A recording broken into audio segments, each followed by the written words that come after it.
अस्सलाम वालेकुम रहमतुल्लाहि व बरकातुहू। अजीज सामीन किराम, आज हम बड़ा अहम टॉपिक लेके आपके सामने हाजिर हुए हैं। अजीज सामीन, आज हम बात करेंगे। नंबर वन तो ये है कि मोस्टली रात को सोते वक्त डर लगना, रात सोते वक्त झटके लगना, यह जादू का अमल क्या है।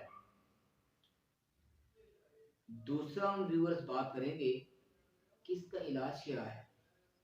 और थर्ड हमारा पॉइंट डिस्कस करने के लिए होगा कि बेसिकली ये जो मामला बनता है असल में कौन सी चीज इसके अंदर हायल है, मीन इसके असबाब क्या है।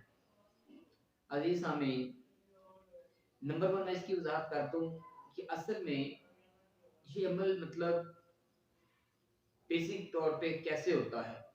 याद रखिएगा, अक्सर बेशतर सोते हुए झटके लगते हैं, या फिर ये होता है कि मोस्टली जब बंदा सोता है ऐसे लगता है किसी ने उसके ऊपर से दबाया हुआ है, या किसी ने पीछे कुद्दी की जानब मतलब किसी ने पकड़ा हुआ है, या ऐसे लगता है कि कोई उसके पाँव को पकड़ के खींच रहा है। और इसके अलावा बात में ये होता है कि बंदे को क्लियर भी हो जाता है कि किसी ने दबाया हुआ है, मतलब वो समझ आता है इस चीज को, वो होश में आ चुका होता है, वो नींद से जाग चुका होता है, लेकिन इसके बावजूद वो इस चीज को फील कर रहा होता है। अजीज सामईन, ये अमल मोस्टली आज के इस हमारे मॉडर्न एज के अंदर पुरफितन जमाने में बहुत आम है। याद रखिएगा व्यूअर्स, हम सबसे पहले तो इसका इलाज बताते हैं, और इलाज से पहले एक और बेसिक चीज वो ये है कि बेसिक तौर पे नॉर्मल इससे बचने के असबाब क्या है। आप इसको हिफाजत भी कह सकते हैं। ये मैं उन लोगों के लिए बता रहा हूँ सामीन जो अक्सर बेशतर मतलब रूटीन के अंदर अभी उनका मामला करीबन ठीक है, वो अपने आप को कैसे रिकवर कर सकते हैं, सेव कर सकते हैं। याद रखिएगा, इस्लाम ने जिंदगी के हर मोड़ पे जाके हमें गाइड किया है। अजीज सामीन, अभी तक कोई एक ऐसा पहलू नहीं जिंदगी का जहाँ पे इस्लाम ने हमें आवारा छोड़ दिया हो, इस्लाम ने हमें गाइड नहीं किया। क्योंकि आप सल्लम जब ये फरमाया ना कि दीन मुकम्मल हो गया है, तो वो असल में हमारे लिए ही था। और याद रखिएगा व्यूअर, इससे मुतल्लक अगर हम बात करते हैं तो बाकायदा तौर पे आप सल्लम ने बिस्तर के वाले से बात की है। जब आप बिस्तर पे बैठे सोने के लिए बैठे तो आप उस वक्त बिस्तर को झाड़ लें। अब ये एक रूटीन नॉर्मल नजर आती है, मैं इसकी मेडिकल भी वजाहत कर देता हूँ। अगर मेडिकल व्यूअर्स बात की जाए तो कहा यह जाता है कि हमारी बॉडी से करीबन खरबों सेल्स हैं जो ओवरऑल मौजूद हैं, और करीबन पर डे 70 लाख सेल जो है वो मरते हैं, और उसके बाद नए जो सेल्स डेवलप होते हैं। वो जो 70 लाख सेल्स की डेथ होती है, उनका वेस्ट मटेरियल जहाँ पे इंसान सोता है, कुछ टाइम गुजारता है, कुछ घंटे लेटता है, वहां पे रह जाता है। और अगर आप उसको बार रिमूव करते रहते हैं तो फिर बंदा बहुत सी बीमारियों से बच जाता है, स्पेशली कैंसर से। तो देखिए, अल्लाह के नबी ने इसमें पहली बात ये रिकवर कर दी कि जब भी बिस्तर पे सोना है आपने बिस्तर को झाड़ना है। दूसरा आपने फरमाया कि सोने के अस्कार करने हैं, मतलब आयतल कुर्सी पढ़नी है, और चारों जो मतलब सूरा है, सूरह इखलास, सूरह फलक है, सूरह नास है, सूरह काफिरून है, ये तिलावत करनी है। फिर आपने फरमाया कि सूरह बकरा जो है इसकी लास्ट 2 आयत ये आपने मतलब इसमें मुतालिया करना है, इसका इनको पढ़ना है। और फिर आपने फरमाया है कि बाकायदा ये अमल करने के बाद आपकी रूटीन ये थी, सुन्नत ये थी कि आप पूरे बदन के ऊपर अपना मतलब इसको हाथों को फेरते थे। मैं यहाँ पे एक और भी बात क्लियर कर दूं व्यूअर्स, याद रखिएगा, दिन के टाइम अक्सर बेशतर अस्कार जो है सुबह शाम के अस्कार, उनके अंदर ये बात नहीं मिलती कि आपने पूरे बदन पे जाके हाथ फेरे हों।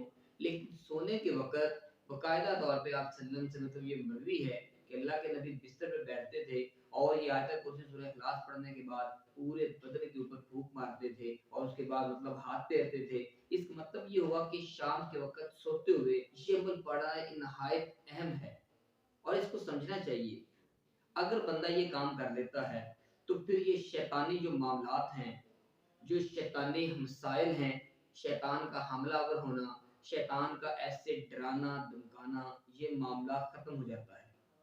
आपने नोट किया होगा अक्सर बेशतर ये होता है कि ख्वाब की हालत होती है, बंदा ख्वाब में देख रहा होता है कि मतलब उसको कोई बंदा डरा रहा है, कोई जिन उनके सामने मौजूद है, कोई एक डरावनी शक्ल सामने मौजूद है। तो जब बंदा नॉर्मल होता है तो इस चीज़ से बाहर आ जाता है। ये भी एक शैतानी वसवसा होता है। तो जब बंदा ये जैसे आप सदर ने इरशाद फरमाया है अगर इन चीज़ों पे अमल कर लेता है, व्यूअर्स गारंटी है इस चीज़ की कि वो बंदे को दोबारा ये मसला नहीं बनता। हमारे प्रॉब्लम क्या है असल में हम अपने भाग दौड़ के अंदर इस कदर मगन हो गए हैं कि हम दुनिया के पीछे चलते हुए नॉर्मल इन मसाइल को सामना करते भी हैं लेकिन इनका हल जो है हम उसको भूल चुके हैं। पता भी है इस चीज का अक्सर मुसलमान जो हैं आयतल कुर्सी करीबन पता है लेकिन अप्लाई नहीं होती मसरूफियात की बुनियाद पे। याद रखें मसरूफियात को हमने खुद हैंडल करना है। अच्छा दूसरी बात इसके अंदर अब हम क्लियर कर दें, ये जो मैंने अमल अभी बताया है ये उन लोगों के लिए जो नॉर्मल है। और अगर कुछ लोग जो कि इससे हटके उनका ये मसला है, मेन उनका ये कहना है कि हम ये तो सारा कुछ करते हैं, हम अज़कार भी करते हैं, हम आयतल कुर्सी भी पढ़ते हैं, हम सोते हुए बिस्तर को झाड़ते हैं, हम नमाज भी पढ़ते हैं, फिर भी ये मसला है। याद रखिएगा जिनके अंदर जादू का मसला मौजूद है ये उसके लिए इलाज नहीं है, ये तो हिफाजत है नॉर्मल बंदे के लिए। अच्छा इसका इलाज क्या है? अगर एक बंदा जो है उसका वैसे एक मसला है मेन, वो ऑलरेडी मतलब ये तमाम अमल करता है इसके बावजूद भी, तो फिर याद रखिएगा उसमें दो चीजें हो सकती हैं। नंबर वन ये है कि जादू का होना, नंबर टू ये है कि जिन्नात का असर होना। और ये कोई बड़ी बात नहीं है। इसका हल क्या है? इस्लाम के अंदर इसका भी हल मौजूद है। इसका मैं आपको इस्लामिक वजीफा बता देता हूँ और इस पे अमल करने से इंशाल्लाह मुकम्मल गारंटी है अल्लाह ताला के हुक्म से उम्मीद है 100% कि ये मसला क्लियर हो जाएगा। करना क्या है जी सामीन, हमने जिस बंदे का ये मसला है मेन उसका मसला जो जादू का है या जिन्नात का असर है, उसने करना क्या है?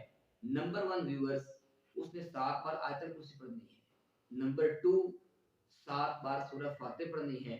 नंबर थ्री उसने 7 बार सूरह बकरा की लास्ट 2 आयत पढ़नी है।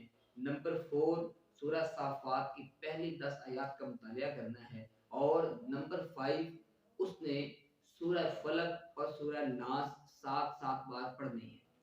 अच्छा ये सारा मतलब मुकम्मल करने के बाद फिर पानी पास रखा हो, आप पानी पे दम कर लें और इसके साथ जैतून का ऑयल अगर आप इस्तेमाल करते हैं मील वो भी आप पास रख लें, उसको भी दम कर लें, वो ज़्यादा सेहत के लिहाज से भी फ़ायदेमंद है और इस अमल के लिए भी बेहतर होगा। इसके बाद आप पानी पी लें और वो जो ऑयल है आप उसको हाथों पे लगाएँ, हाथों के पाँव के ऊपर लगाएँ और उसके बाद मतलब हाथों और पाँव के नाखूनों पे लगाएँ, सर पे आप लगा सकते हैं, पेट पे आप लगा सकते हैं और मेन आप ओवरऑल इसको मतलब बॉडी पे अप्लाई करें। इंशाल्लाह जहाँ भी कोई ऐसा मसला हो, कोई शैतानी हमला होगा, कोई जादू का मसला है, कोई जिन्नात का असर है, तो इंशाल्लाह इससे खत्म हो जाएगा। याद रखिएगा व्यूअर्स, मैं थोड़ा-सा ये भी कवर कर दूँ, अक्सर बेशतर सवाल ये पैदा होता है कि जिन्नात का हमला होना क्या है? जब भी हम इस्लाम से दूर निकलते हैं, जब भी हम मेन वे को छोड़ते हैं, मेन रास्ते से हम साइड पे हट जाते हैं, ग़िलाज़त इसका परहेज़ कम होता है। देखें तहारत जब कम होगी ये मामला बनेगा। एक बंदा जो 5 बार बावज़ू हो रहा है, वो ज़्यादा मुत्तकी है, वो ज़्यादा साफ़ है बनिस्बत उस बंदे के जो ऑलरेडी मतलब रूटीन में नमाज़ नहीं पढ़ता। तो इसकी वजह ये है कि जब भी हम इस दुनिया के अंदर ज़्यादा मगन होते हैं, हम फिर ऑलरेडी तहारत के मतलब पाबंद नहीं रहते। इसकी वजह से जब भी विरासत का ज़्यादा मामला होगा, तो ये जो चीज़ें हैं ये हावी होंगी। शैतान का जो है असर उस बंदे पे हो जाता है। जब वो नोट करता है कि इसने इस्कार नहीं किए हुए, इसका ऑलरेडी मसला है, इसने नमाज़ नहीं पढ़ी हुई, तो शैतान खुश हो जाता है और उस बंदे को कई तरीकों से वर्गलाने की कोशिश करता है। और इख्तियार है शैतान के पास व्यूअर के तमाम तरह के चार्ज और इख्तियारात मौजूद हैं।